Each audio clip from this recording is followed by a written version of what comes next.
Well, good afternoon, everyone. It's so lovely to see you all. Lovely, lovely faces. Thank you for being here. My name is Taina Caragol, and I'm curator of painting, sculpture, and Latino or Latinx art and history at the National Portrait Gallery. And I am the co-curator with historian Kate Clark LeMay, who is knitting somewhere back there, her new hobby, of the exhibition 1898 U.S. Imperial Visions and Revisions, which is on the second floor of the National Portrait Gallery here in this building, and which is our pretext to gather tonight in this last public program in conjunction with the show. The exhibition explores the events in 1898 that turned the United States into an empire with overseas lands that it seized: Puerto Rico, the Philippines, Hawaii, Guam, and the protectorate it established over Cuba. These events were are three main events, and in U.S. textbooks, the first one is known as the Spanish-American War. We prefer to call it the War of 1898, because that way we neutralize the name and we leave room to ask questions about, what happened during that war, which were the imperial powers fighting, but also what other lands were at play here. The second event was the Congressional Joint Resolution to annex Hawaii, which happened in the midst of the War of 1898. And the third event is the Philippine-American War, which happens in 1899, on the heels of the War of 1898, and as a result of it and of the U.S. not recognizing Filipino independence.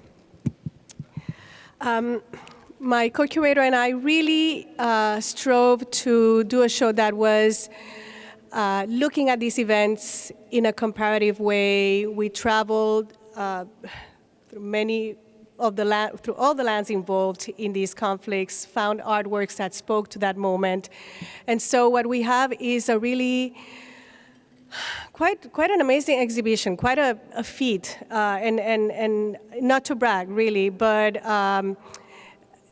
we're both very moved by the fact that we were able to bring into conversation all of these artworks from different places, to put them in conversation with those held here at this museum in our own collection, a collection that documents the history of the United States, mainly from a continental viewpoint, and a very, traditional one. And so it's extraordinary to have this dialogue of artworks. We hope you get to see it. We hope the show is up until February 25th. So please, if you have not seen it yet, you have some more weekends to go take a look.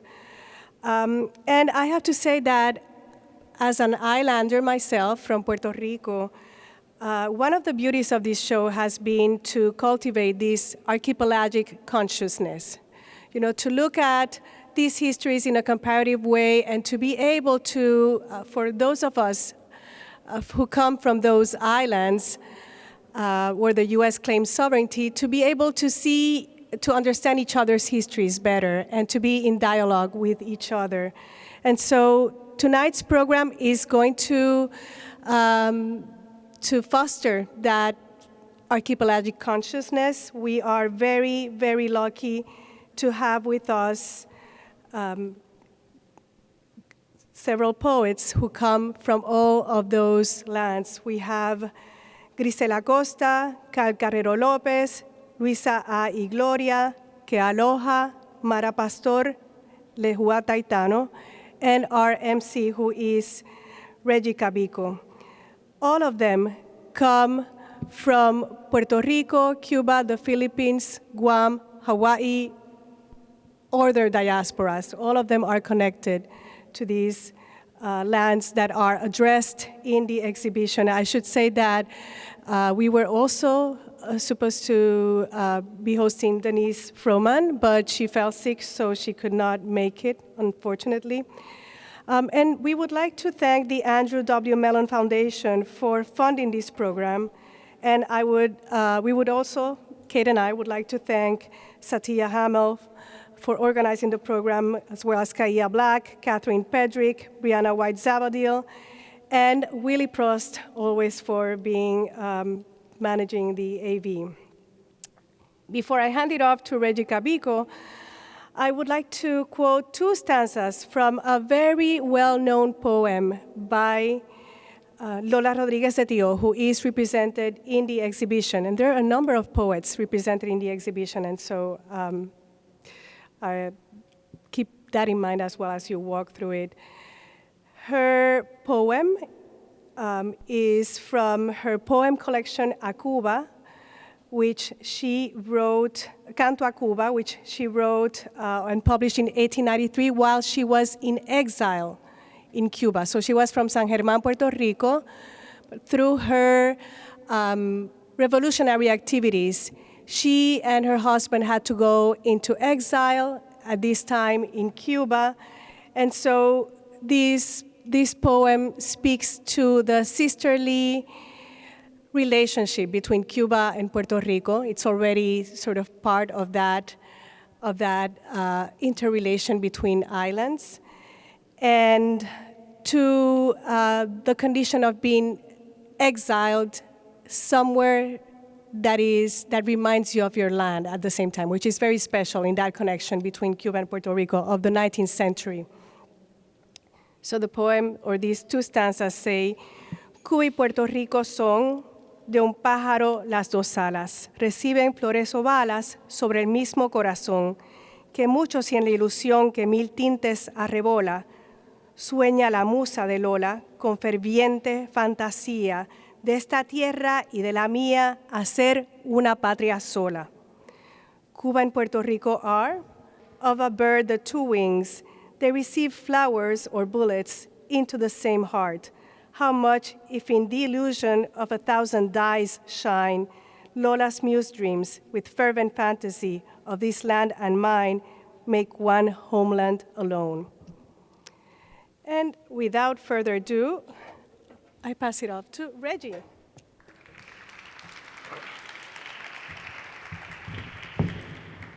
Hey everybody, let's give a big warm round of applause for Taina Caragol, everyone. When I say spoken, you say words. Spoken. Spoken. When I say to be, you say heard. To be. To be. To be. Where are our folks from Washington, D.C.? Make some noise for our D.C. folks. What about our Maryland folks? Do we have our Maryland folks in the house? Beautiful. What about our Virginia folks? All right, just my cousin Suni. I also want to give a shout out for those of you who are from other places. If you're not from the DMV area, on the count of three, please shout out where you're from. 1, 2, 3. All right. Yeah, me too. Me too. Me too. I am so excited to be a part of this program. The talent is through the roof. It is an honor to perform with these fabulous poets.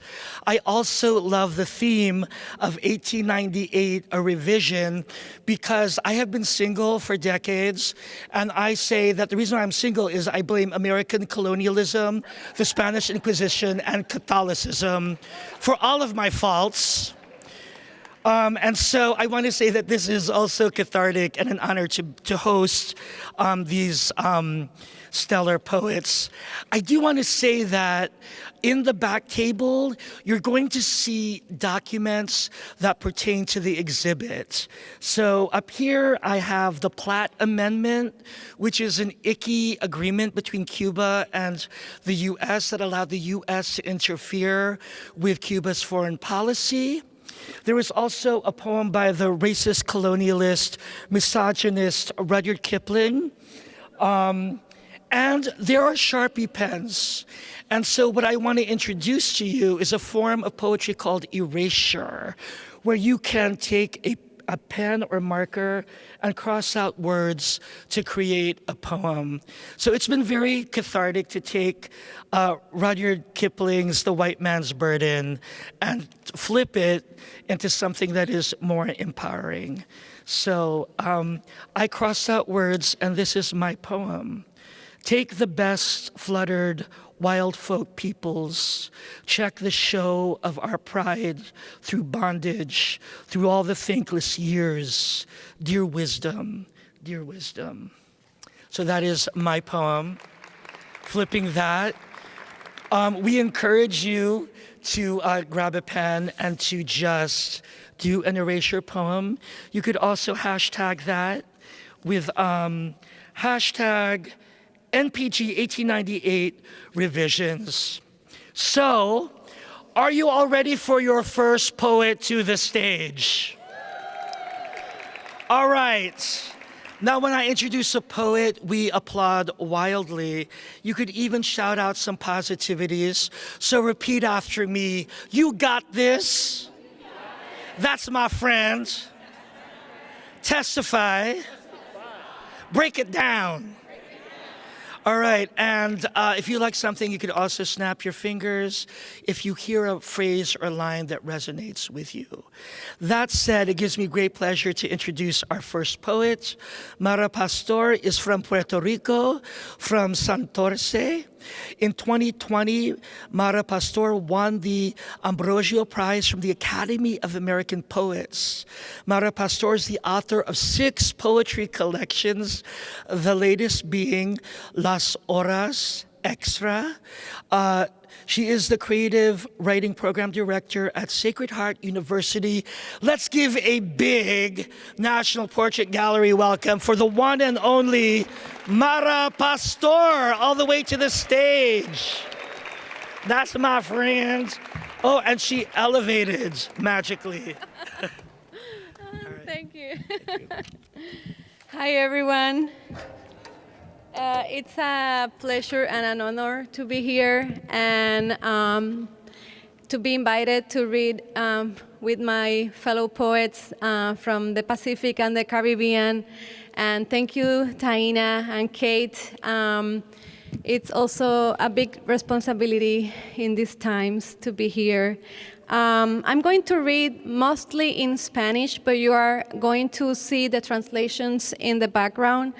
I'm going to start with a poem about José Martí, that if you've seen the exhibition, you probably, he is the father of Cuban independence, and he is also a beloved poet. I have to say, my daughter memorized, the first poem she had memorized is one of Versos Sencillos from Martí. And so I'm going to read this poem that is actually about a kind of artwork that you probably know, the bust. And at some point of my life, I realized that the world was full of busts of Martí. And I wrote this poem. It's called Bust of Martí. Un buen día, todos los bustos de Martí comenzaron a parlotear a Martí. Desde el Martí con cuerpo de chacmol en el Vedado hasta el de Villa Lugano en Argentina o el de aquel parque tan céntrico en Shanghái, el mundo estaba lleno de Martís hablantes. Bustos de Martí que se encaminaban como apóstoles al Popocatépetl en rutas zigzagueantes y sonoras, unos junto a otros, todos los Martí de América, todos los Martí del mundo, todos los bustos de Martí. Hubo quien creyó que era el fin de los tiempos. Hubo quien quiso enviar a sus tropas anfibias para entrevistar a algunos de los bustos de Martí. Pero el parloteo era tan masivo, estridente, que un Martí hacía imposible escuchar al otro, y todos a su vez se hacían rugido inofensivo, plomo fundido, ceniza de árbol.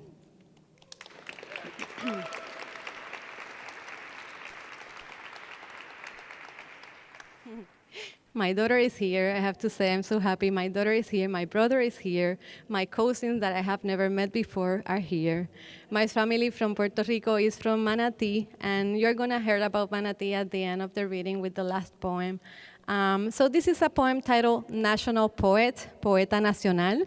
And it says, I'm going to read this one in English just to see if the people that is in the background want to come closer to be able to see the translations. If everything stays like this, if everyone leaves now that there's no water, money, or coquis, the island will be taken by iguanas and sea lions. They will make me a bust. It will be easy to be a national poet among a flock of lizards. Also, the poems are, the ones that I'm reading now are in Deuda Natal, and that book was translated by Maria Jose Jimenez and Ana Rosenwald, to whom I'm always very grateful.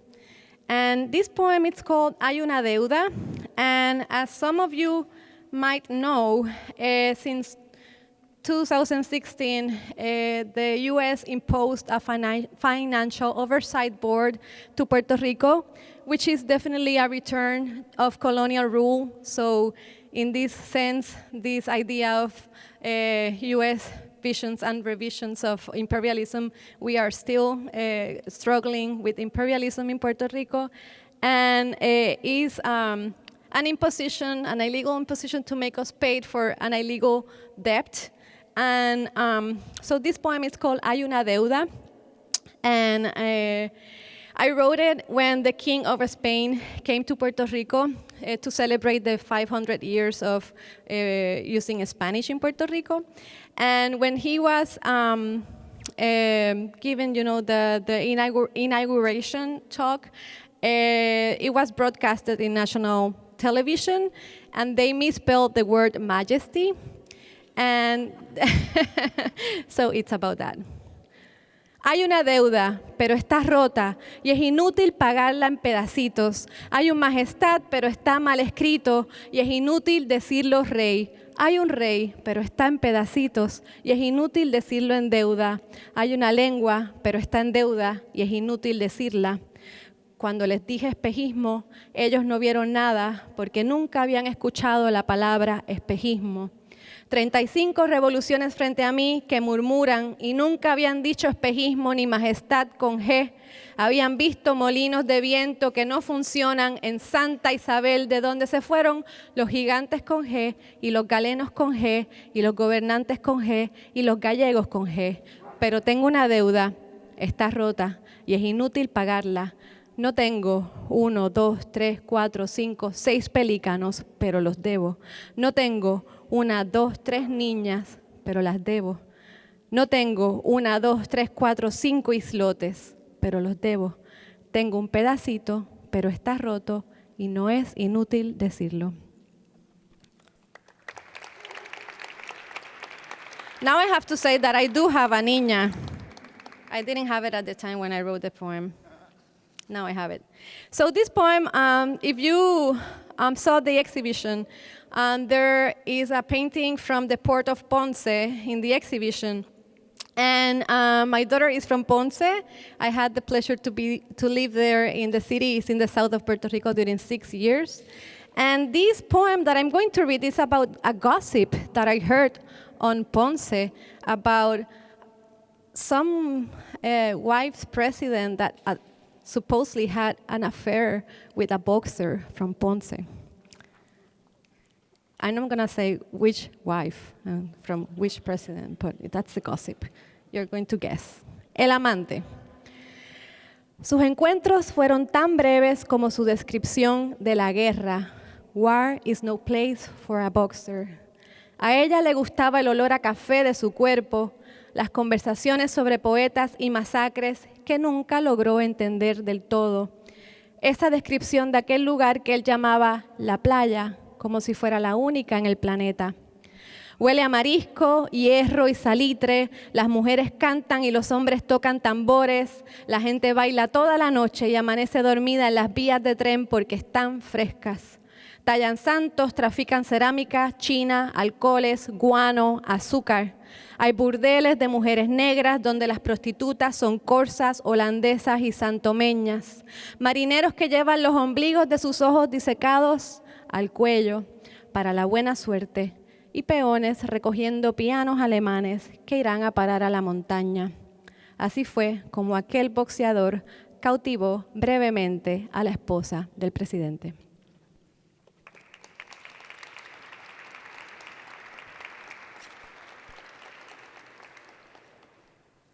Okay. The next poem is called Atron. Is that the one I'm going to read now? I think so. So Atron, when the oversight financial board was imposed, it was called Promesa, the Promesa law. And, that was awful because, Promesa is a promise. And so a promise to whom? And there was a lot of resistance, and hundreds of thousands of people have rallied against it. And I was participating in this activity to make signs for a protest when this kid that was there came to talk to me, to ask me what I was doing. And this poem is about that. Atron. Se acabaron las promesas, decían nuestros carteles. Emanuel quiso saber si eran carteles en contra del suicidio. Preguntó mirándome a los ojos. Su papá me advierte que Emanuel habla mucho. No le hagas caso si no quieres. Emanuel lee sílaba a sílaba el cartel que pinto. A cada buitre le llega su pitirre. Emanuel sabe que un pitirre es un pájaro bravo. Lo ha visto en el campo cuando su papá lo lleva al río. Y un buitre es un pájaro que come carne muerta como las tiñosas que sobrevuelan la autopista. Emanuel me dijo que las tiñosas son como Atrón. ¿Quién es Atrón?, le pregunté. Un hombre rubio que hará un muro en el mar para que no podamos llegar a Estados Unidos. Emanuel sabe esto porque lo ha visto en la televisión. Emanuel me pregunta si los buitres son como a Trump. El papá de Emanuel lo llama desde el tablado. Nos vamos, le grita. Despídete. Él se va corriendo, habla con el papá y regresa. Dice mi papá que llames a su teléfono si vuelves a juntarse aquí para hacer carteles. Quiero pintar con ustedes en contra de Atrón.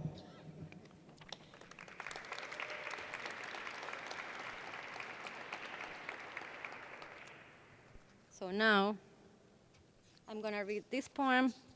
It's one of my more biographical poems. It's called Mo Rust. Oops, sorry.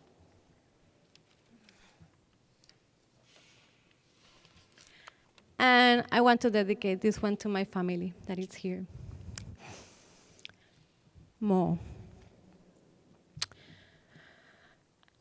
Los carros de mi casa tenían los retrovisores rotos pegados con silicona porque no había dinero para repararlos. Los espejos fragmentados como en un rompecabezas mal hecho. Cuando mirabas por ellos, veías a conductores ebrios, mujeres golpeadas, adolescentes maquillándose, niños olvidados en los asientos traseros, parejas de camino a los moteles o a la iglesia, asesinos vestidos de empresarios, veías monjas serias que miraban hacia el frente, al yerbero capsulando, novios recién casados, ambulancias, transacciones de drogas, de armas, de huesos, veías plátanos verdes traídos de Dominicana y piñas gigantes más dulces que la miel, veías volquis de colores, los contabas y poco a poco desaparecieron. Veías a la heroinómana en el semáforo pidiendo monedas cuando los carros mohosos de mi casa te llevaban a la escuela, a la universidad, al trabajo. Retrovisores rotos, movilidad enmohecida por el salitre, sal por todas partes, reflejo de fractal en aguacero, movilidad de yunque, ave costeña, yagrumo, flamboyán como hemorragia del camino. En los carros mohosos de mi casa se hicieron pequeñas revoluciones amorosas, escolares. Pronuncié correctamente la palabra periódico. Fui rápido en la ruta panorámica, me escapé al grito de Lares y a veces vi fantasmas, los ferrocarriles dándole la vuelta a la isla sin que nadie se quejara de tener aire acondicionado. Vi a mi abuelo yendo por la número 1, bajando el cristal automático del carro y a mi mamá llorando por mis tíos por ese accidente que hizo llorar tanto a mi madre. Los retrovisores, perdón. El pasado de esta isla solo puede verse en un retrovisor con espejos mal pegados. Recuerdos enmohecidos que están más lejos de lo que parece.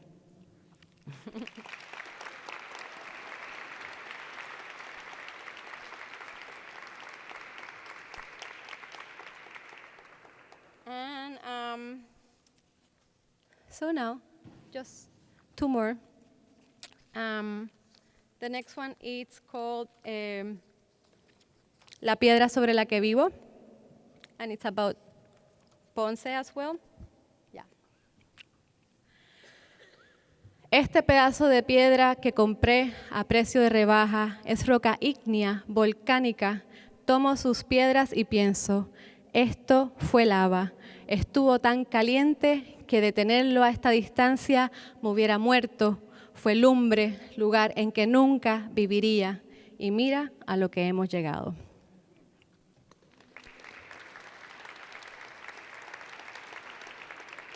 And because this exhibition is called Visions and Revisions, I wanted to write something for the exhibition.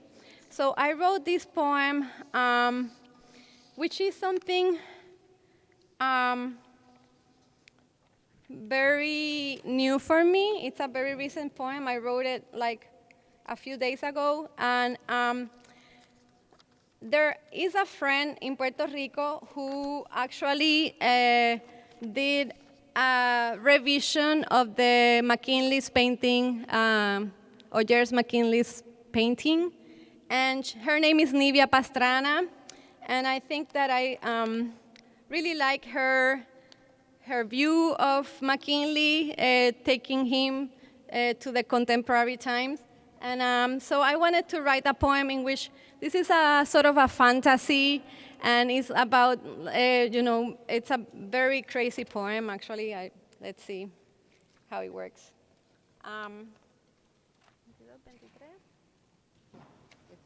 Okay, now I have it. So this is the painting, the work of Archie, sort of, it's Nivia Pastrana's and Garvin Sierra's artwork.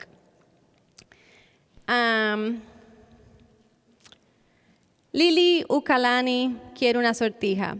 So my grandfather had a jewelry store in McKinley Street in the town of Manatee, and it's inspired also by that fact. La reina hawaiana Lili Uokalani le pidió a McKinley una sortija y una boda en Kalahari.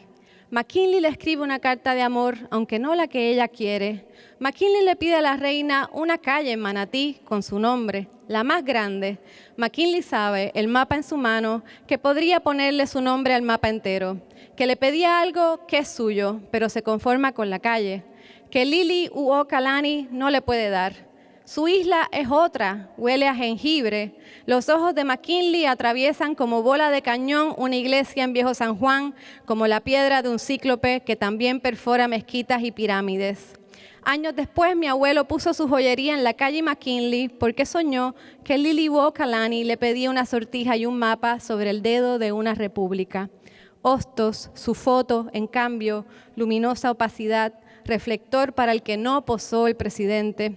La mano de un presidente sobre un mapa, un pintor que fuma pipa, lo mira en la foto, algo que solo despide luz, despide, cobra eso que filma, dibuja, convierte en juego de mesa, abanico, se teje, entreteje, pinta, eso que llamamos ahora imperio. La sortija que Lili Ukalani quiere es otra, una canción rota antes de cantarla, una isla de otro archipiélago. El imperio se conjuga con auxiliar porque sigue ocurriendo. Ellos han invadido, han tomado, haber desangrado umbral que no vemos, haber acordonado volcanes, echado islas al bolsillo como pequeñas sortijas, perlas en almejas donde se esconden las obras de arte que no existen en Guam, porque las arrastró un tifón hasta la arena vietnamita. No se celebran bodas en los museos, dice la reina Lili Uokalani, en notable desacuerdo con el rumbo de la conversación. Dice, la boda en Kalahari, o mejor aún, en Ponce, porque allí está el general Miles abriendo camino con su mala digestión. La escasez de flora no es buena para el trópico, ni para el ramo de la novia, pero sí para Zoraida Valdezate, que tanto ha aprendido en la Escuela Industrial de Indios Carlistas, pero fue en la cocina de su abuela Taína que aprendió a hacer el guarapo de hoja de limonero para la reina. La dama de honor, dice la reina Liliuo Kalani, porque es una isleña muy educada, porque sabe fermentar caña de azúcar y sabe contar granos de café con un almud. Aunque su mirada esté fija en el piso, como si lo hubiera atravesado el rayo de luz de McKinley, la cámara de Kodak de un soldado que retrata nativos muertos en una isla tropical o a orillas del Mediterráneo, el rey advierte que no podrá casarse, que tenía otros compromisos. Dice, gracias por la calle, vuelve pronto.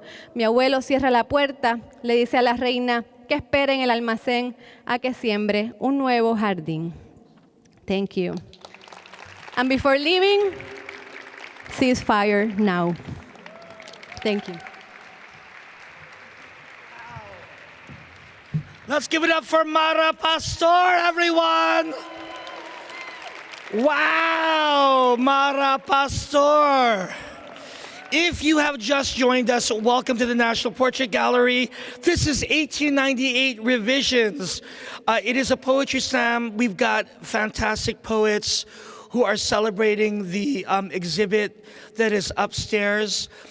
Before I introduce the next poet, I want to give a shout out to some friends who are in the audience. Shout out to Wilma Consul, who's from DC.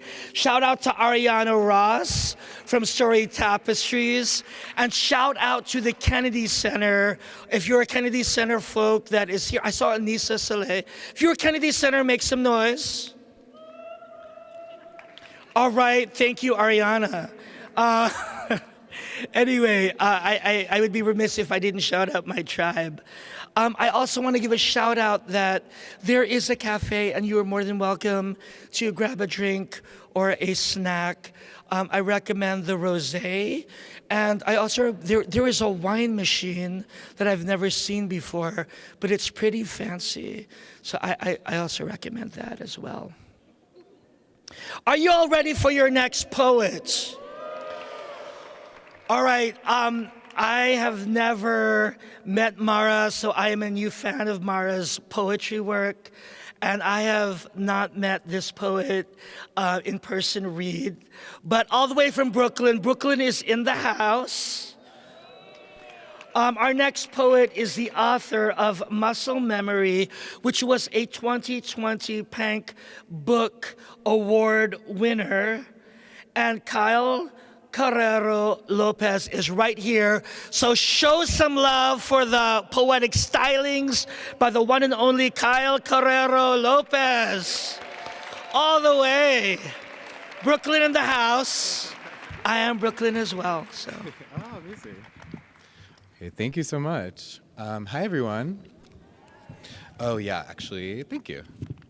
Thank you so much. Really happy to be here with you all. Really grateful to be a part of this reading with these poets for this important and complicated exhibition. 1898 is, a little background about me. I come from a Cuban-American family. My father was born in Cuba, and my mom was born here in the US, but yeah, both Cubans. And a lot of my work is about Cuba-US relations. 1898 is a great jump-off point for discussing intervention in Cuba and aggression against Cuba, but as we know, it's not the end. And a lot of my work is on state violence, specifically the embargo against Cuba and sanctions broadly, which historian Nicholas Mulder has referred to as the economic weapon. I want to start with a poem that is an erasure of the original declaration of embargo that JFK delivered in 1962 in 3 parts. It's called Embargo.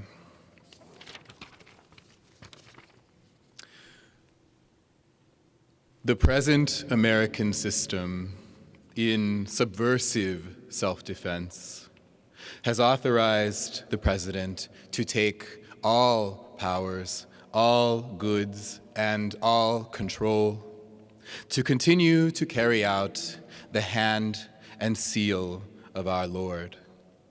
2.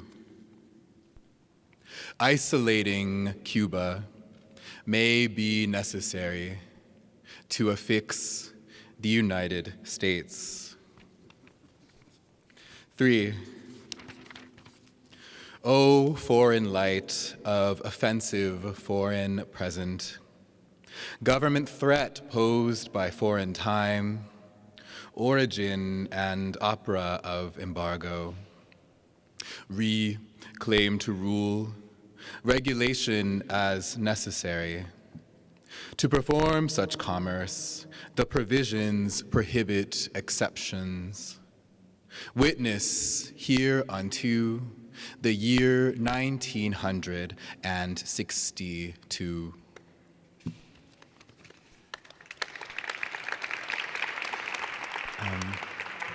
While we're on 1962, the American poet Ai Ogawa, who wrote a lot in persona, one of my favorite poems of hers is called Cuba 1962. So I wrote a poem in response to it, and I'm going to read hers, and then I'll read mine right after without pausing.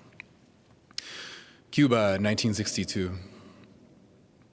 When the rooster jumps up on the windowsill and spreads his red gold wings, I wake thinking it is the sun and call Juanita, hearing her answer, but only in my mind. I know she is already outside, breaking the cane off at ground level, using only her big hands. I get the machete and walk among the cane until I see her lying face down in the dirt. Juanita, dead in the morning like this. I raise the machete. What I take from the earth, I give back and cut off her feet. I lift the body and carry it to the wagon, where I load the cane to sell in the village. Whoever tastes my woman in his candy, his cake, tastes something sweeter than this sugar cane. It is grief. If you eat too much of it, you want more. You can never get enough. Cuba, 2022. I hear Yayi call to her dog in the street. Through a thin green curtain, daylight bleeds. She'll guide travelers on foot in a few hours through Habana Vieja's Black history. I like to wave to her as she leaves. I like morning coffee, clean floors, cream of mamey just plucked, sliced. My life is simple. It is mine. Ardent tourists fly in droves this time of year. Some know my lore.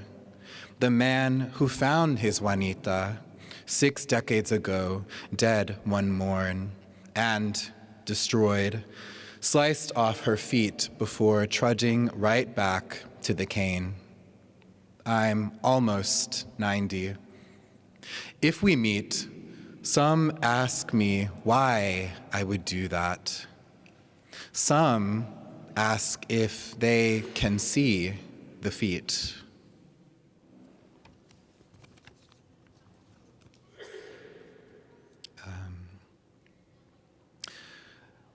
In 1994, U.S. Senator Bob Torricelli, Democrat, New Jersey, introduced the Cuban Democracy Act designed to, quote, wreak havoc on that island. Torricelli, I'll wreak havoc on that island. I'll ravage that island. I'll plunder that island. See torn asunder that island. I'll pillage that island, pilfer that island. That land, and diet, dull it, drain it, maim it, shred it, starve it, democratic and democrat it, and demagogue it, and have that island. I'll havoc that island. I'll island that island. I'll upend that island. I'll see that island die. I'll end that island. I'll end that island, and I'll rename that island I.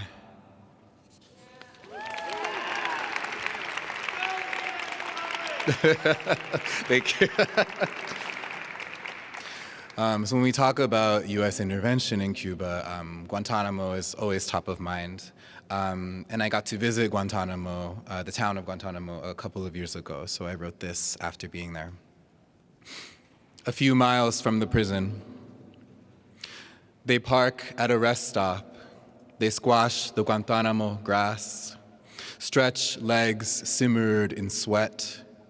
They pull shades on. They empty their bladders for small fees. They purchase water. They tip well. They sip fast. They sip slow. They crunch plantain chips. They pet a dog. They smell its shit close by. They post up at the lookout and look out, mountains dressed in the greenest green. They snap shots in wide view, zoom in. They are we. We're en route to Baracoa. We stomp uphill streets. We collect stamps. We hold U.S. passports. We bear witness, muse. We wear chains of silver, chains of gold, if chains at all.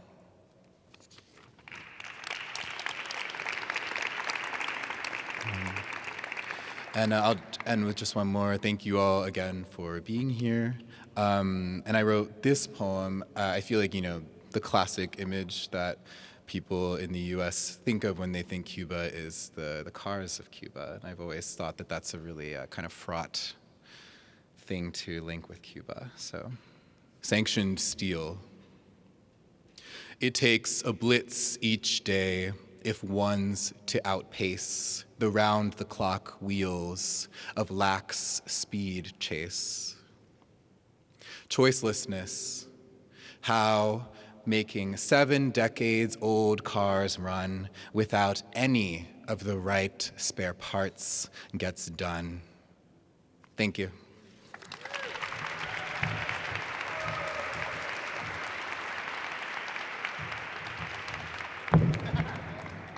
Let's give it up for Kyle Carrero Lopez. Are you all having a good time? This is extremely fabulous. I love this board. I need to have one at my apartment, but it won't fit. I would love to put poems up in my walls.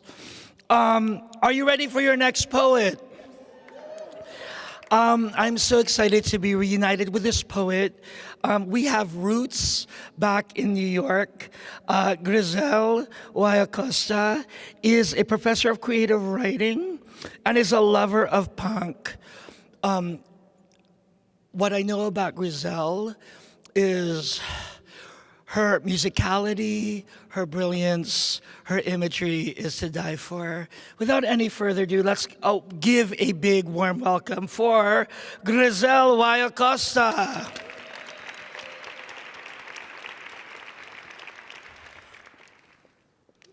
don't think anyone's using the stairs, right? No, you're doing the lift.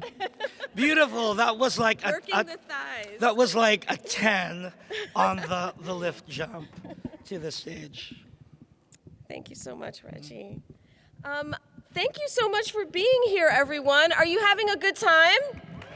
Yes, thank you so much for taking your evening and having it dedicated to poetry. What a noble cause. So I thank all of you, and I also want to thank Satya, Diana, Kate, and Reggie again, and of course my fellow poets. This has been a wonderful reading so far, and it's just about halfway through. So please stick around for the second half, which is going to be fire. All right. So my poems are really going to be about the aftermath. My mother was born in Caibarien, Cuba, and my father was born in Barranquilla, Colombia, which is still very much a Caribbean town. All right, Colombia. And I was the first one in my family born in the United States. So these are my angry poems about being the Americana in the family, okay? And yeah, I'll start with this one. The grandparents I will never meet, for Dr. Norma Elia Cantu. Papi's father died of tuberculosis when he was 7. He was a carpenter. I touched the small car and horse he carved for my father before he left the planet. The toys were smooth, as if Papi polished them with use. Mami says that Abuelo was known for his charm. It must be true, Papi being a leader so charismatic, everyone in Logan Square flocked his path as he walked the neighborhood smiling. Mami's mother died of varying ailments, mainly her heart. Sadness ran in my family. An aunt was said to have hung herself. My grandmother carried the same grief, never smiling in photos. Mami is the same way. If a picture is taken, we have to tickle her for her to show her teeth. I have 2 images of my grandfather in Cuba. One is based on a photo that was kept in a magazine, carelessly thrown away. He is holding up a catch of several enormous fish, huge toothy grin. The second image is Abuelo as a viejito, decaído, so wrinkled and skinny, toothless smile. These men refuse to converge in my mind as if they were from different universes. I wonder what I might have learned from their presence in my life. Instead of esta mierda long distance or never had access at all existence with them, might I have become skilled at raising sails or understood my mom's, my brother's, my own bouts of mental illness? Or maybe might have Papi understood my artistic nature if Abuelo hadn't died, if I'd met any of them. I thought of this a long time when a mentor shared her birthday with me in Chicago. Surrounded by her family, sisters, nieces, cousins, all elaborating on things they'd cooked, sewn, built together.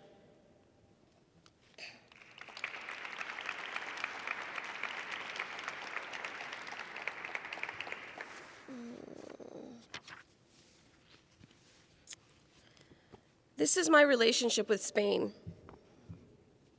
Mother, father, child of the Americas. It's raining in Cancerat. Orange fruit in the trees outside my window drips sugar into the cracks of blue tiles below, a mosaic with words like Yoko Ono and Electric Boogie. So when my friend Nova says, "Have fun in the fatherland," equating Spain with dad-like things, order, tweed jackets, or shaving tools lined on a towel, this father seems incongruent with the motherly oil-scented water on my window. We've just come back from Montserrat, La Phenomenal mountain range with impossible trails and religious artifacts. We artists talk of Spanish conquest, painfully attempt to reconcile the blood-moistened soils of the Americas, the mixture that made bricks of the monastery the monks hoped would raise them up to God. How could our mother, España, treat us so cruelly? Selfish luxury abounds on the streets of Barcelona. Gold rococo, surrealist curves in glass, decadence we too now enjoy at the price of ancestral slaves. Or maybe no. Perhaps this country of cured meats and wines isn't our mother, but is our child. The true child of the Americas, a baby. Wrapped in blue seas and marble cathedrals, we fed it guava and corn, nursed it into cheerful peace to the rhythms of the Amazon, let it suckle on the breast of rainstorms and coconut milk. We love our child, combed its hair with translucent shells, dusted its face with sand powder. We spun its clothes with the sparkling salt of our oceans, and our jaguar taught it pride and fierceness. Oh yes, she is our child, and we raised her well, neglecting our own needs, letting our lands wither, get dusty with wrinkles pills and exhaustion. I know this is true because I have seen how my own mother has given herself to the point of neglect, letting her daughter shine in fancy dresses and degrees. Who gets the credit for familial sacrifice? The fanciful child, so pretty in satin, or la madre que sacrifica su último kilo para que su hija tenga lo mejor del mundo? We want both. The sacrificial mother and the spoiled child, don't we?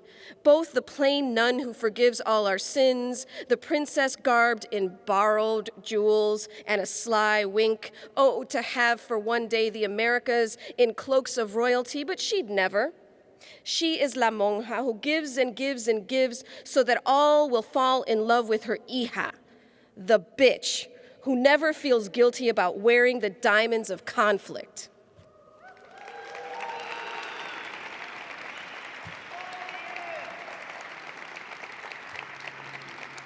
Thank you. Maybe a couple more and that's it. I want to stay in time. This is called Pelibre Latinx, and this came about when I was caring for my dad, who died of Alzheimer's and Parkinson's. Papi invents words in his delirium.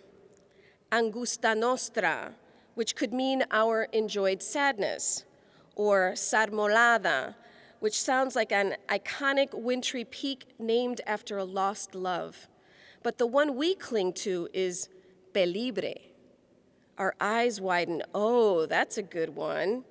We think dangerous books, but quickly we realize the mistake. It isn't pelibro, it's pelibre, dangerous freedom. Pelibre is the ability to study in a country that is angry when you are at the head of the classroom. Pelibre is dancing with precise anticipation of each beat and knowing someone will call you sleazy because you are comfortable with your body.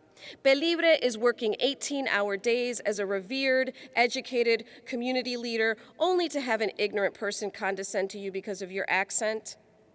Pelibre is having the money and insurance to go to nearly any medical facility where the doctor looks at his laptop, not you, in order to check off all the drugs you need.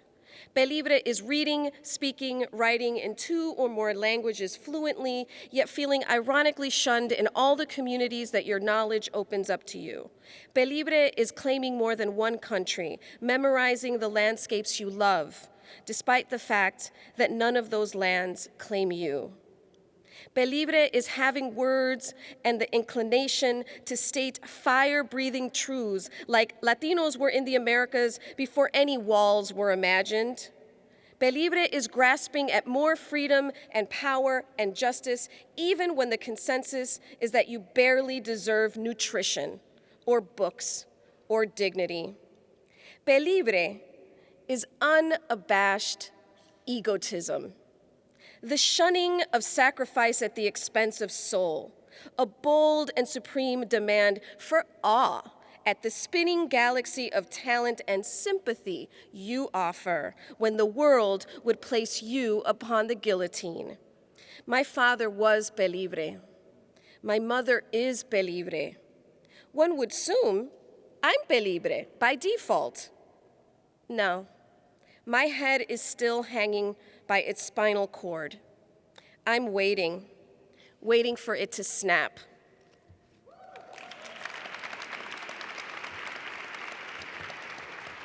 So those are poems from my book, Things to Pack on the Way to Everywhere.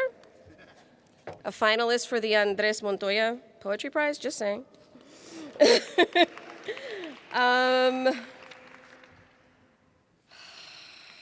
Okay, so when I was growing up, and I told people that I was Cuban and Colombian, through my parents, they always asked if I was a cocaine dealer.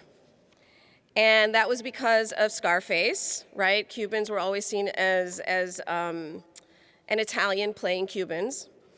And also because of the Colombians in the same film. So Cubans and Colombians. And now, you know, we cannot get enough of these narco shows. So this is my response to that. I reference Colombia a lot in here, but honestly,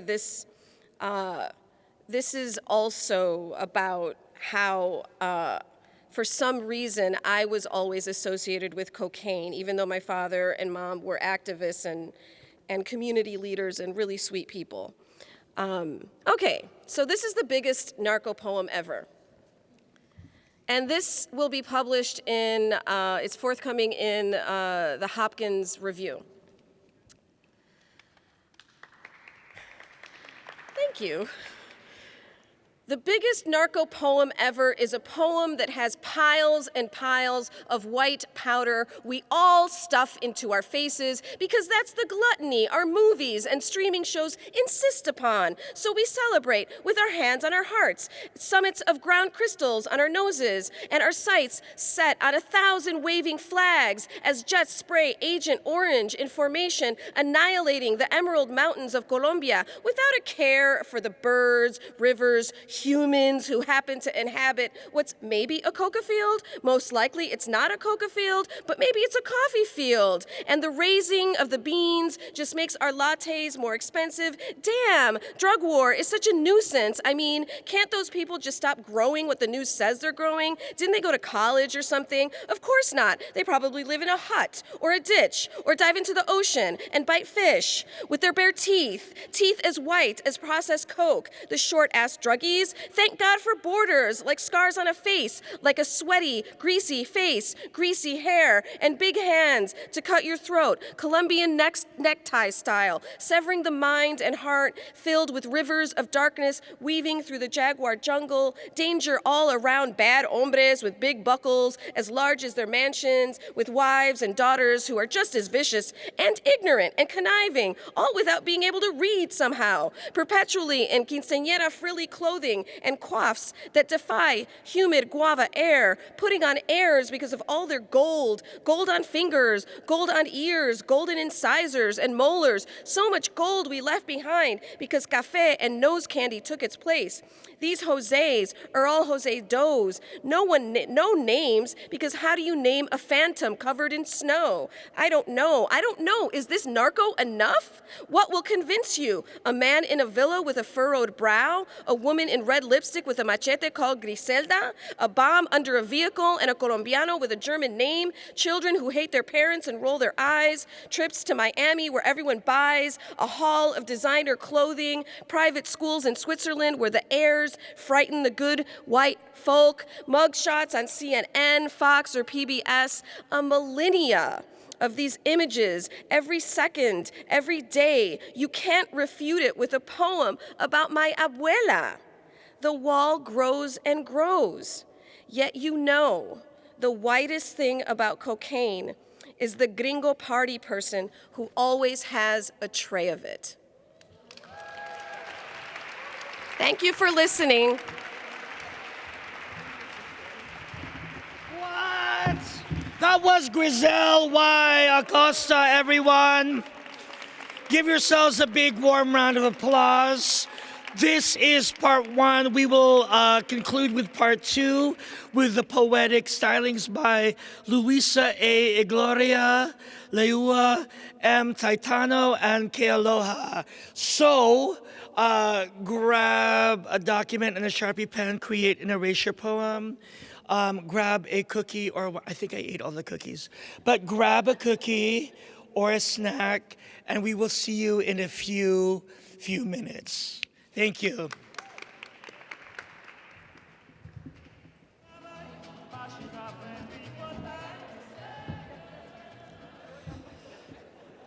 Hey y'all, when I say spoken, you say word. Spoken.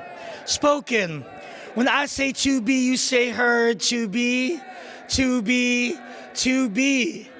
All right, so my name is Reggie Kubico. If you just joined us, this is 1898 Revisions, a Poetry Slam celebration in conjunction with the incredible exhibit of 1898 Imperialism, which is upstairs. I am a poet. I am honored to be in DC. I am a DC poet. And so, before I introduce our poets, I want to kick a poem. Is that all right? So can we give a big warm round of applause for me, Reggie Kubico? So I didn't know which poem I might read, but I'm going to kick this piece. I haven't performed it in a long time. Are there any queer people in the house? Make some noise if you're queer. All right. If you want to make out with someone queer, make some noise. See me after the show. Satya has a sign-up sheet.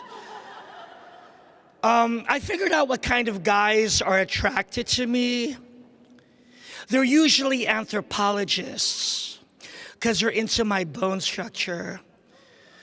I'll be at a bar and this guy will say to me, "Where are you from?"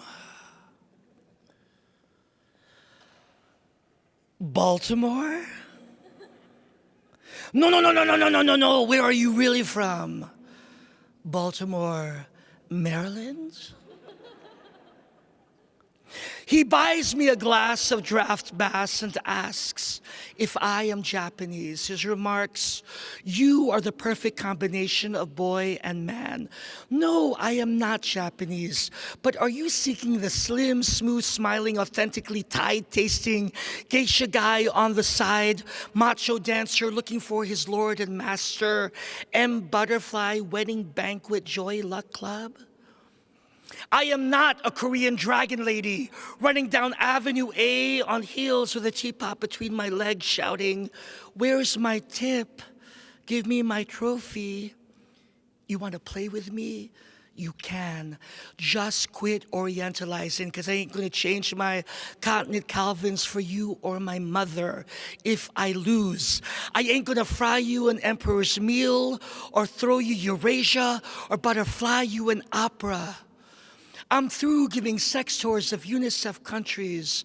Third world is for Angelina Jolie, Madonna. See, I am not a teriyaki toy, a rice queen's dream, a bowl of soy sauce to dip your meat in. Hit me and watch where the mahjong chips land. Lust me, I'll soon feel the back of your hand. Play with me then if you think the sweet that's left to the taste in my tongue is enough and not bitter. Love me for this. I forfeit the game, remove my makeup, and call you the winner.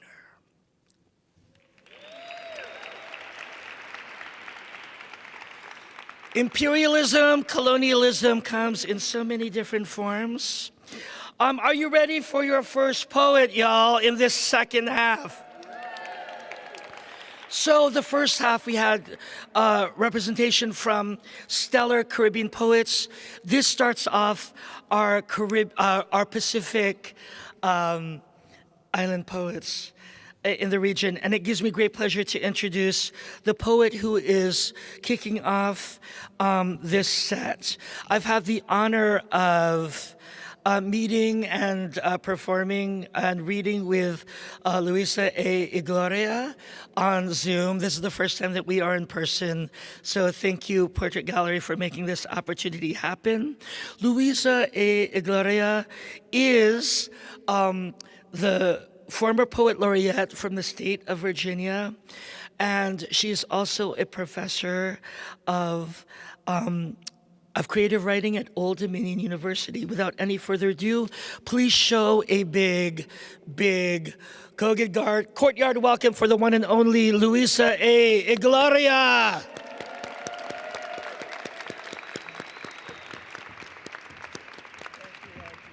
I decided to circumnavigate the stage. All right, you're circumnavigating the stage. All right. All right.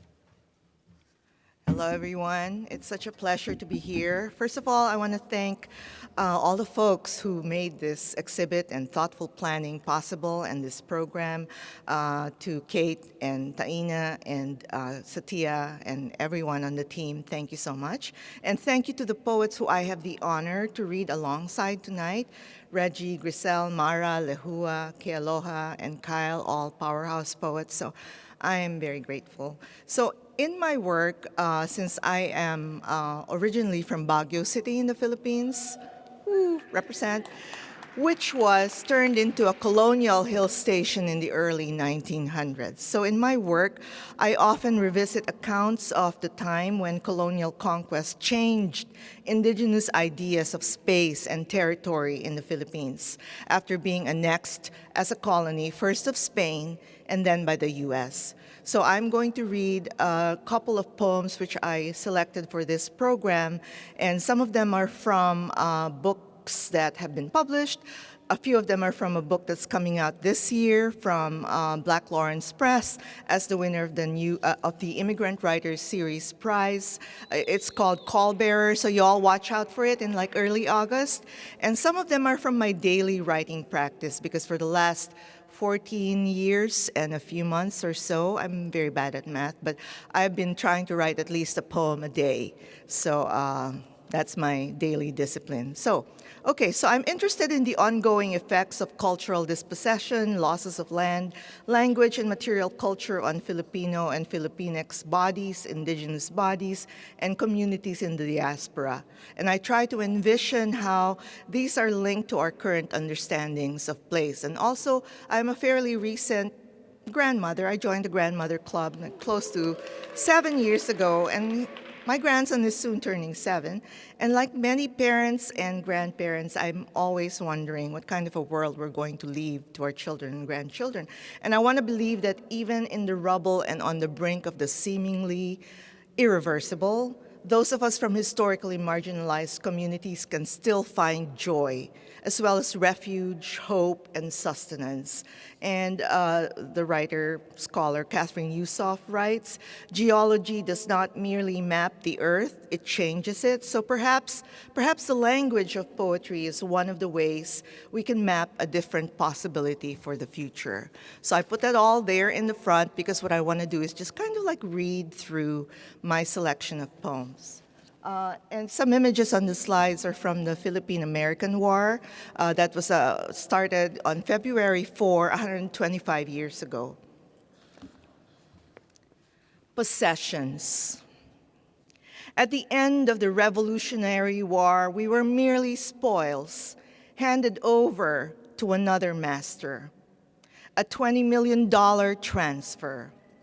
Our war of independence renamed an insurrection. Our first republic disavowed. Broken bells, blood, and bolos. The order to kill anyone over the age of 10 and make of this island a howling wilderness. Humid clouds blanket the trenches, hide piles of bodies twisted like bits of rusted candelabra. Up north in the Cordillera, green earth also changed hands. The terraced hills, their hidden veins of gold and silver, the treasures are real. No need to check if your teeth leave dents on ore. The lizard clicks its tongue and hisses. Trickster, lure the unsuspecting, drown them in a sea of fog. Thank you. Colony. A public square in every town, monuments whitened in patches by lime and bird droppings, streets and bridges named after those who came in galleons. They banished to the outskirts shamans and native priestesses, then pressed plow and yoke onto farmers' backs. Next, the building of churches and cathedrals, fantasy of fountains and pulpits painted with clouds of putti and gold. An altar boy set the censer into its little dialectic swing, forward and back, curling clouds of incense smoke until it came to rest again. It said the walls were set with agramasa, a paste of mortar, powdered brick, sand, ground husks, the whites of hundreds and hundreds of eggs. The oldest of these still stand, down to their bell towers, crumbling like sugar paste, somehow more desirable in their surrender to time. The footnotes we write, the margin notes will say, we come to hate and love what history has made of us. When I found out that little footnote about the egg whites being mixed with cement in churches, I was like, maybe that's why we have all these rich egg yolky desserts, right? The next poem is based on a photograph taken of William Howard Taft sitting on a water buffalo, and you can find those anywhere on the internet, right? So this is called The Immigrant Looks at a Picture of William Howard Taft Astride a Water Buffalo. Once she asked her father, born in 1913, what he remembered about that place before the Americans came, before the streets changed from names of creeks, mountain gorges, and orange groves to the names of dead presidents or men in uniform. He told her soldiers came with threats to shoot their animals if people refused to move their homes farther away from what would be the center of town. No warm entrails festooned on the trees, no bones bleaching on the hedges. Blueprint for mowing the grass in that wilderness of hills. From that time, there's a photograph of the Governor General, all 360 pounds of him, dark suit, straw hat, carrying a riding crop, sweaty in the tropics, astride the broad plank of a water buffalo. Not a beast for riding, but someone took care to fit it out with blanket, stirrups, bit. Taft cabled back to DC that he'd enjoyed a horse ride, prompting the Secretary of War to inquire, how's the horse? In the canopy, chatter of the indescribable, birds of unidentifiable color, she and her kind, among the new taxonomies of empire, little and brown. Thank you. The next poems are part of a sonnet crown sequence in a new manuscript. It's not yet found a home, but it's out there circulating. And the title of the sonnet crown is Myths. So I'll just read these particular myths that I picked out. On repetition. I would like to be subaltern to the possible, though I don't mean subaltern in the way natives in colonies overtaken by empires were stripped of property and their own agency, including their indigenous tongue. What I mean to say is I wouldn't mind yoking my view of the world to something that instructs me to let go of all I've been taught about knowing my place, or the belief any pleasure or reward could rightfully be mine to claim in the present. Historical trauma means walking around in the world with ghosts draped on your back as if this were ordained, as if you were nothing but their beast of burden, until the day you realize not all wounds are yours to bear. On the fallen. You step on a scale the day you realize not all wounds are yours to bear. Where the needle lands isn't far different from yesterday or the day before.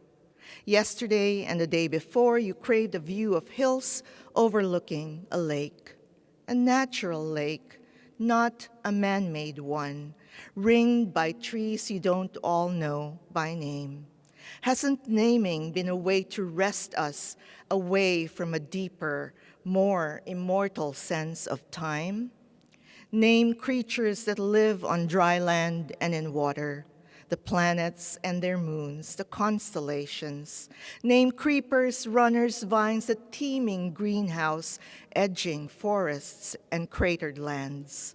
Name the barrier above and below the horizon sky. That's where night and day separate, as if the right hand doesn't need the left, as if there's only the dark left to inhabit after a gate has closed. Only this, then. Let there always be a path to safety clear of border guards. Let there be places to stop and rest. Let those brought into this life open their mouths and freely eat what glistens there, because this too is theirs.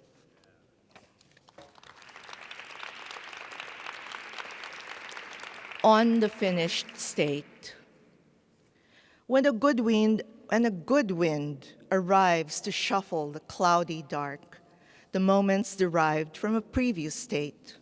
History proceeds, you learn, by such swings, from stasis to revolution to a new regime, until out of the bombed plazas and bloody battlefields, the new crowned victors settle into their thrones.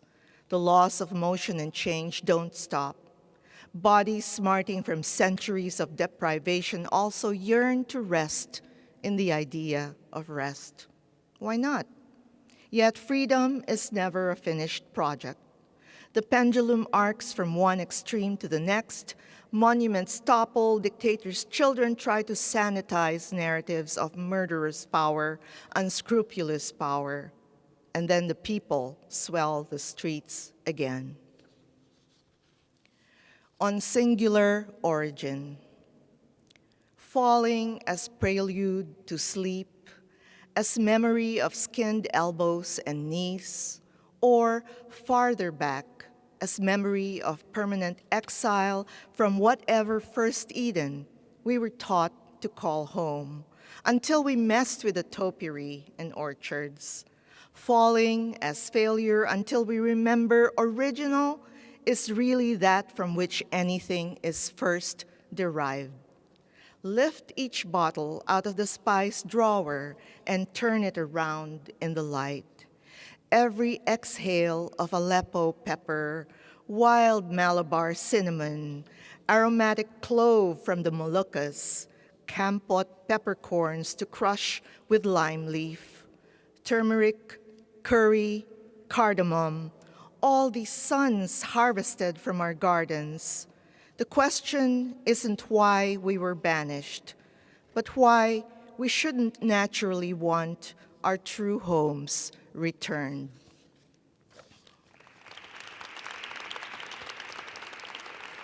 Just two more, and these are no longer in the sonnet crown sequence. Thank you so much for listening. Flora of the tropics. In our wild gardens, we grew no apples goldening in late light, no pears or plums. What animals nosed their way into our simple plots tore pages from tightly bound greens, leaving fiddlehead ferns to sleep undisturbed by the shed. If any star fell into the belly of an apple, we did not hear about it. We did not cut its flesh crosswise to find a sign about our origins and fall, our banishment. In the smudged fields, tubers marbled patiently, waiting for us to pull them up and out of the earth like babies. What crescents crowned their arrival, and of the air, roots of orchids spoke to each other in their own vernacular. They're there. Of flood, we knew nothing until galleons pushed their way into the channels. Of grasses, we knew which could bind and which could forge canopies to repel rain. How are we blind and how misled when we've coaxed stones into terraces leading to the gods? Laid end to end, they would make more than a girdle for this earth. And thank you. And my final poem is called Natural History of Hands. We don't play counting games on knuckles and plicky. We've pulled pale roots and tubers out of the soil when there was nothing else to eat. We are music and feathers and lightning, oars across water, islands adrift. What makes a weapon bristle the air? The heft of a body borne on one's back. Gunpowder and glass shards, carved geometries on a mountain's face. An orchestration of chaff from grain. Palakpak, the sound of wings the earthbound make. Bright armored echo, delivering blood to every surface. Thank you so much.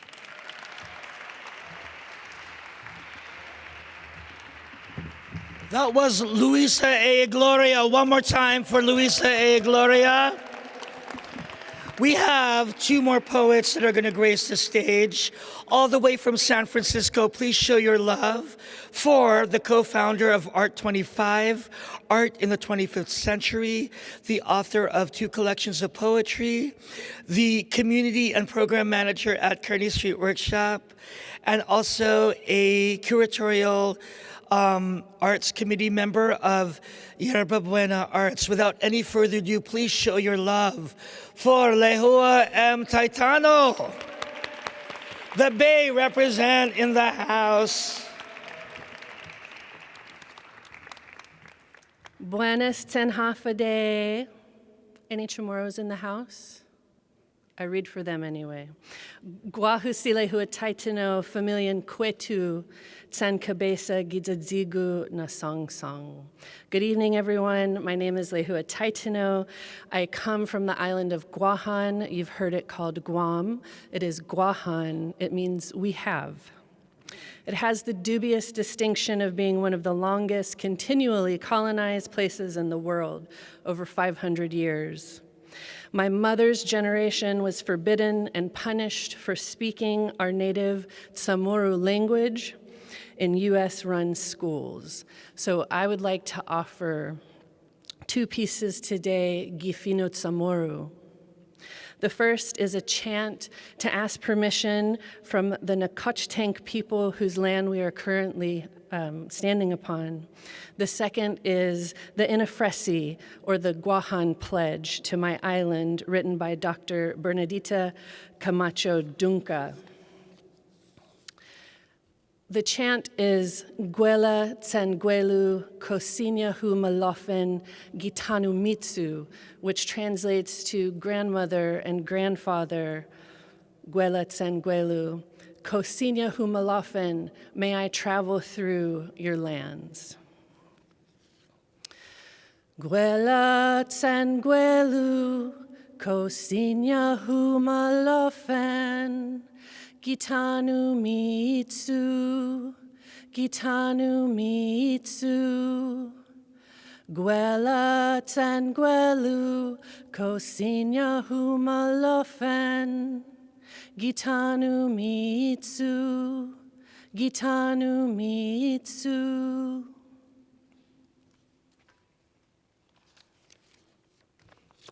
Thank you.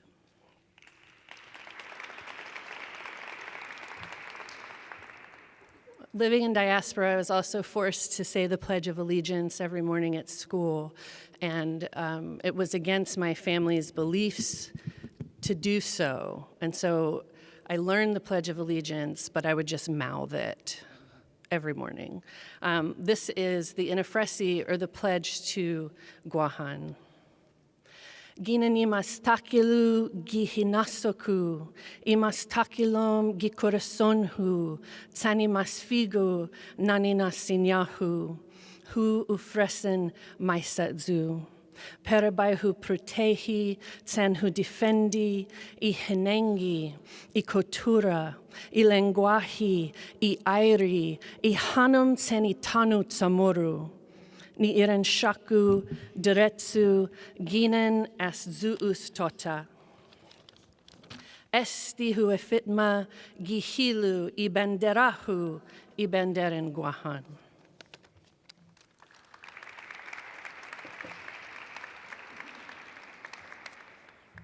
Before I read 2 poems for you today, I have a few words to say about 1898 and the continued US imperialism. I cannot imagine being in the capital of the United States and not speaking about the continued occupation of my island, US imperialism and its connections to Palestine. While we continue to fight for our own self-determination, While my ancestral lands are currently being occupied by the US military, where there's a live firing range and they're literally just shooting ammo and bullets on top of my ancestors, that same military uses our land as a testing ground for Israeli weapons to continue the genocide against Palestinians. Colonization and settler colonialism have caused generations of destruction, displacement, and terrorism of indigenous communities. I ask you to join me in solidarity for indigenous people, for Chamorros and Palestinians alike. Fanhita, fanafamaulik, natlotla. Fanhita, unify. Fanafamaulik, work together. Natlotla, give life. I'm now going to read 2 poems.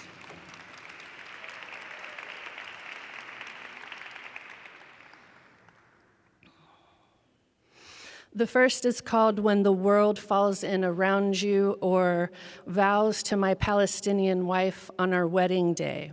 And this is after a poem by Naomi Shihab Nye. Naomi Shihab Nye is a poet who I was teaching to my 8th grade English classes when I used to teach middle school many years ago. And in the middle of teaching one of her poems, I said, this will be my last year teaching middle school. I'm going to go to grad school and I'm going to be a writer.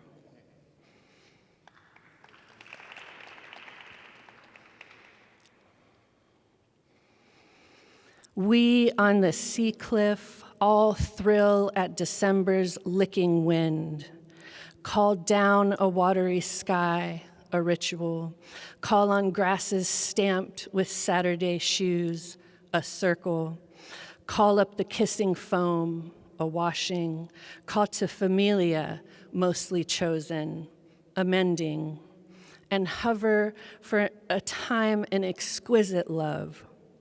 My sister unfurls her golden caftan, yokes our hearts' zealous champing, calls upon the holy, poetry, calls upon our circle, familia, calls upon our ancestors, Sina, calls upon the cosmos, Guma, and sings. It is difficult to know what to do with so much happiness. The winter sky sings, my brother's proud, trembling jaw, your father's bursting, radiant heart. And you, zaytun of my heart, Iasagwahu, you wrapped in tails of tatries, your mother's thobe. My dress is made of water and invisible feathers dipped in moonlight.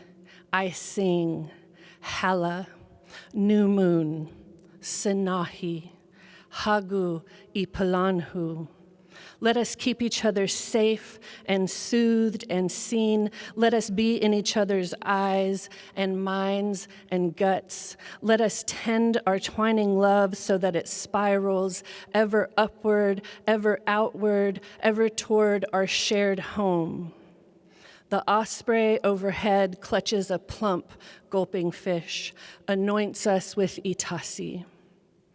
I promise to always hold you with patience, humility, and compassion. I promise to honor you, your ancestors, and your homeland as I honor my own. I promise to never stop fighting until we see freedom for our lands and people. Let us share our struggles along with our joys. Let us share our pain along with our bliss. Let us share everything together. Iguinaitsaku. Satadza amat peraman guaiguaitsa fuera dimas guinaitsa. Because there's no medicine for being in love except more love.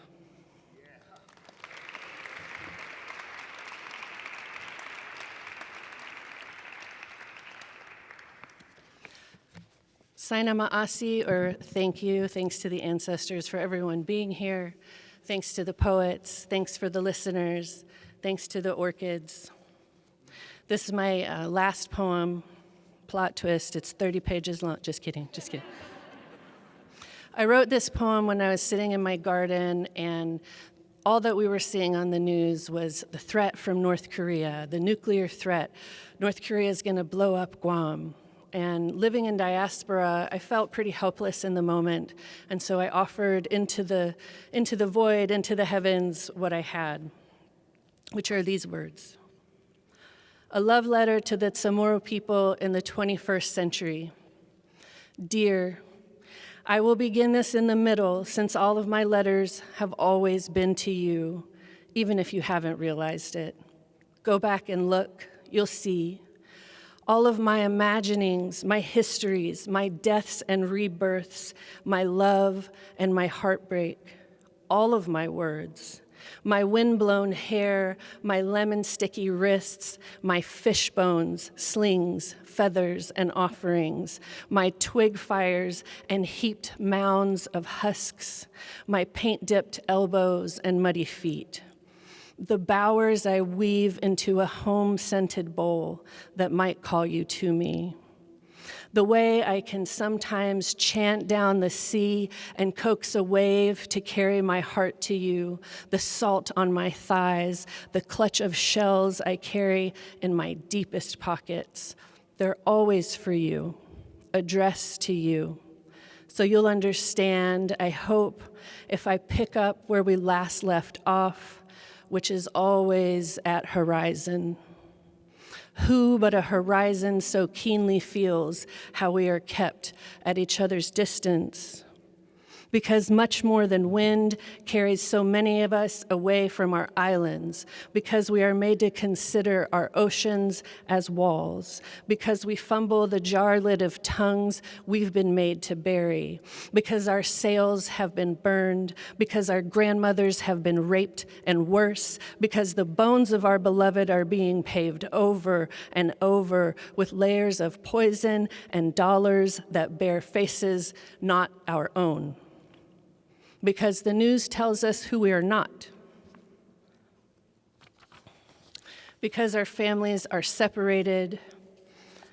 Because distance means we cannot always conjure the scent of our auntie's cheek.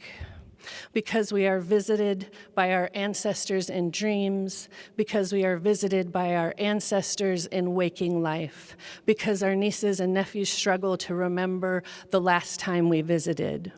Because 2 more of our sons and daughters have enlisted, because their enlistment might return them home whole or in pieces or not at all. Because diabetes has taken another pair of our eyes, because we cannot tread on pieces of our own land without clearance. Because we keep words like clearance and deployment and strategic and stationed in the bowl with our keys by the front door. Because we can count to 1,000 in Spanish. Because we can count to the apocalypse in English. Because our crow song has vanished. Because our trees are blighted. Because our reefs are targets. Because we're always in the path of military maneuvers. Because I must write this to you in English. Because we are trending. Because our faces are lit up with the glow of emojis, each shedding a single tear. Because our petitions do not go viral. Because our non-Chamorro friends text us to say, what a shame, but can they also get that Kelaguen recipe? Because we're shouting into the Pacific, because our voices are choked in the fumes of B-1 bombers, because I could not sleep, because I could not eat, because I do not want to get my mind off of things I'm writing to you. I close my eyes against the morning sun in my garden where I reach out to you across space and time, and I hear you. I hear you laughing and loving and crying in despair and resistance, in anguish and abhorrence. What's more, I feel you. The salt in our blood carries droplets of the ocean no matter where we are. Inside us is a liquid web connecting our beating hearts. I'm quiet so I can perceive your tugs, the delicate density of your tangles, and I want you to know that I'm always scared, but I'm always hopeful. Because I can feel you, I can feel our collective fear. We're proud, so sometimes we deny it, keep it hidden like a lozenge under the tongue. We're resilient, so we know it will dissolve. And when it does, we will still be here, tending our plants, casting our nets, shaping our canoes, writing our bodies into existence. I'm writing to you, Manyetlu, aunties, uncles, nennies, cousin, kin, all of our Sina. I'm writing to tell you that I see you, I hear you, I feel you, I love you, you matter. I hope this letter finds you until we gaze together upon a horizon full of sails. Lehua.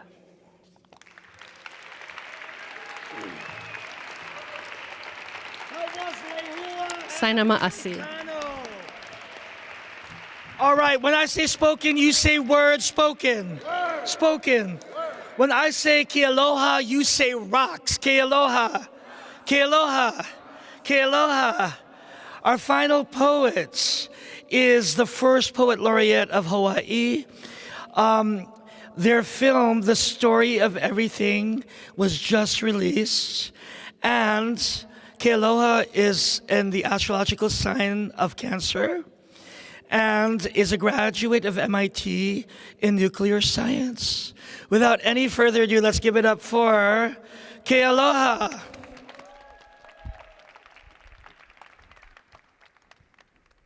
Thank you, Reggie. How's it going, y'all? Awesome. Honored to be here with you and share this space.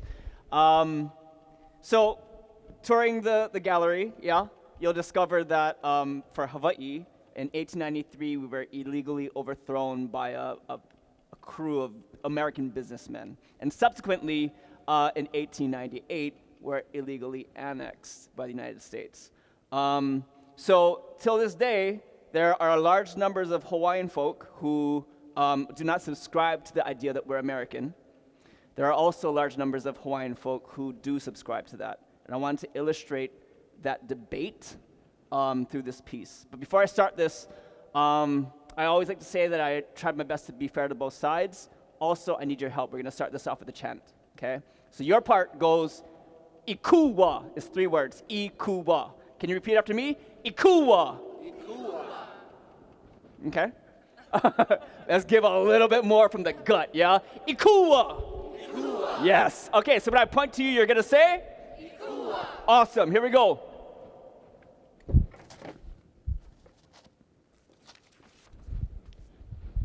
Iku mau mau.